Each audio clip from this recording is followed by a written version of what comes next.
This is Vicinity 95.3 FM Ikeji Ijesha. The time is 12 o'clock. I am Boluwatife Ajayi with Global News. First, the headlines.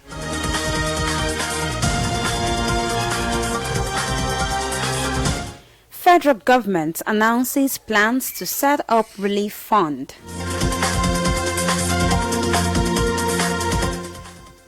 Burkina Faso, Mali, and Niger unfolds plans to launch new passport for bloc.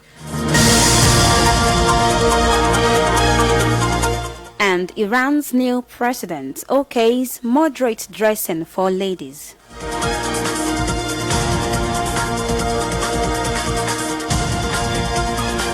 Now the news in full. We hear a disaster relief fund is in the works. President Bola Tinubu dropped this piece of good news Monday when he visited Borno State to say sorry to the people and the government over the flooding in some parts of the state. When the fund comes into being, it will assist Nigerians impacted by floods and other disasters. He said the fund was expedient as the climate had become more unpredictable and many places in the country were now vulnerable.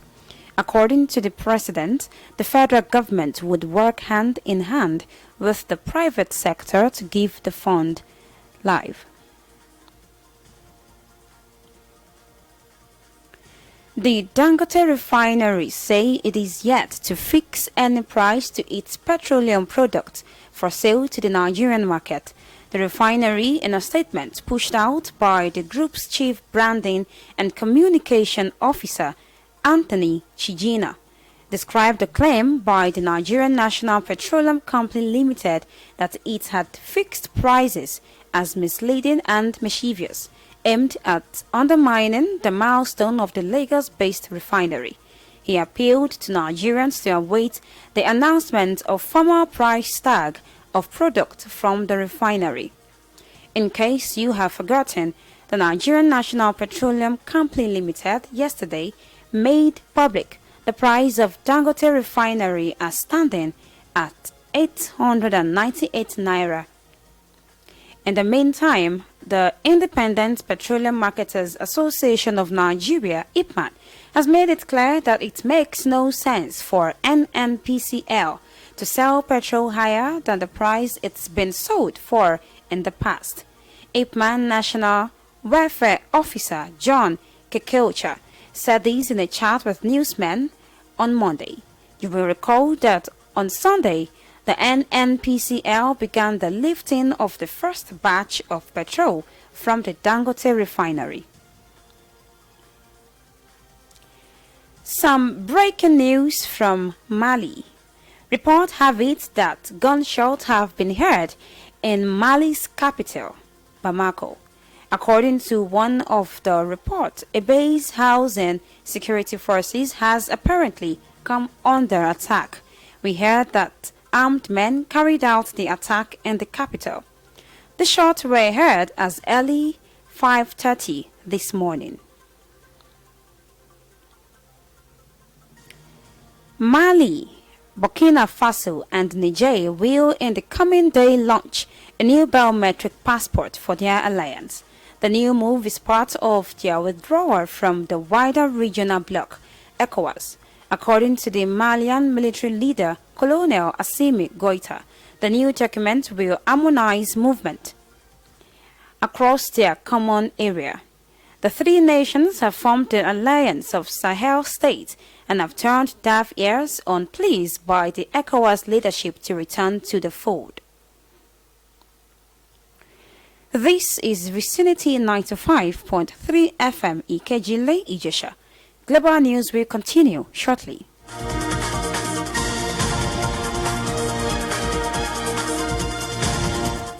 Now the rest of the news.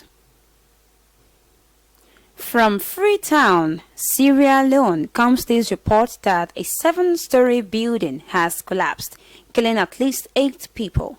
Reports say a good number of other people are still trapped underneath the rubble. Some of those in the rubble have been able to communicate their locations to rescuers. The building was used for both residential and commercial purposes, according to initial assessment conducted by the country's National Disaster Management Agency. Iran's new president, Masoud Pezeshkian, says women are now free to dress without wearing the mandatory hijab headscarf. The president's comment came on the second anniversary of the death in police custody of 22-year-old Mahsa Amini after she was arrested for not wearing the hijab.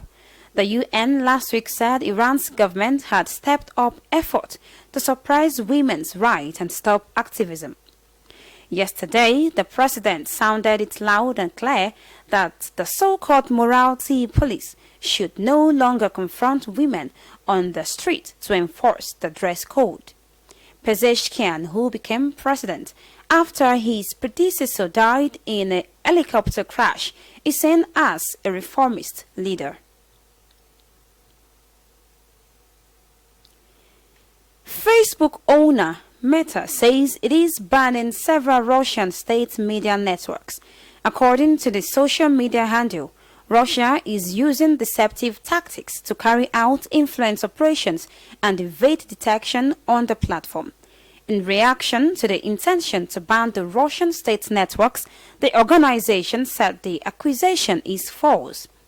You may like to know that in the last few days, the channel, along with others in Russia, have come under a series of attacks for using the social media to carry out dirty jobs. The ban on the Russian state media outlet is expected to into effect in the next couple of days.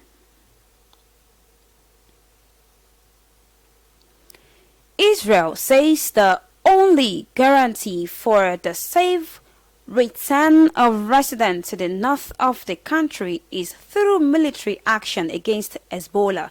The decision was taken by Prime Minister Benjamin Netanyahu's security cabinet late on Monday. About 60,000 people have been evacuated from northern Israel because of attacks by Iran-backed Hezbollah in neighboring Lebanon. Israel has made it clear that it would continue military action since Hezbollah has tied itself to Hamas and refuses to end the conflict.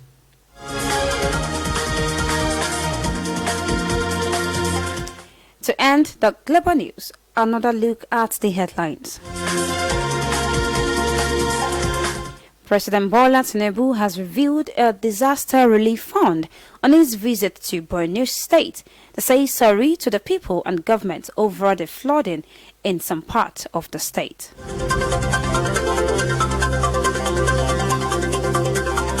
We told you that Mali, Burkina Faso and Niger would in the coming day launch a new biometric passport for their alliance. And lastly, you heard that Iran's new president, Masoud Pezeshkian, said women are now free to dress without wearing the mandatory hijab headscarf.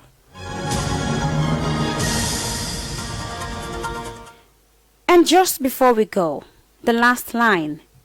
Did you know that life is 10% what happens to you and 90% how you react to it? That's Global News. On behalf of the news editor, Boluwatife OB Israel, I am Boluwatife Ajayi. Please stay tuned for news nationwide at 5 o'clock. Many thanks for listening. Good afternoon.